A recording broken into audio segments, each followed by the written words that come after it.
Let me ask you a question. How much do you really desire oxygen? I mean, really desire it? Not much, right? Why? Well, that's because you have it in abundance. Okay, so let me ask you another question. What if I were to hold your head underwater? Now how much would you desire it? A lot more. Am I right? Why? Well, that's because we desire what we don't have, what we're being deprived of. We believe that having wealth will make us happier, but that's not always the case. There are many tales of lottery winners who said, well, I wish I hadn't have won it because it's not made me any happier. The very thing they desired the most and which they thought would bring them eternal happiness has now been reduced to, well, just a number in the bank. Now, I'm not saying you shouldn't aspire to be wealthy. In fact, if you've watched these videos before, you know I believe that everyone can become wealthy providing they're able to work.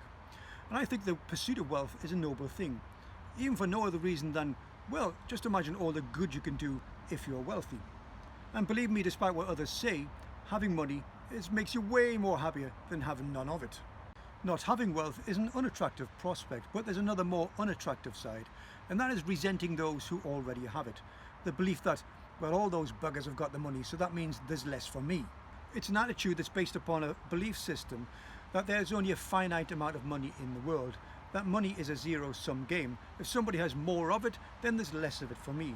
And you know what, it would be fair if the government just took it off these rich buggers in the form of tax, and then there'd be more for me.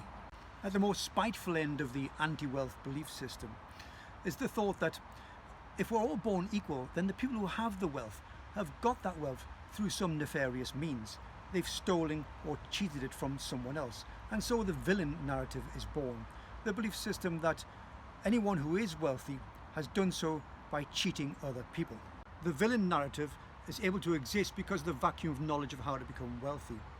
Rather than believe that the reason someone isn't wealthy is their own fault because they haven't acquired the knowledge and then put that knowledge into action, they'd rather just believe that the people who have wealth got there by some illegal means. The truth is, however, that becoming wealthy is not a zero-sum game. There's not a finite amount of money in the world.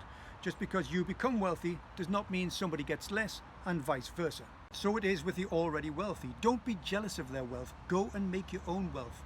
Taking their wealth of them will not make you happier, and it will not make you richer.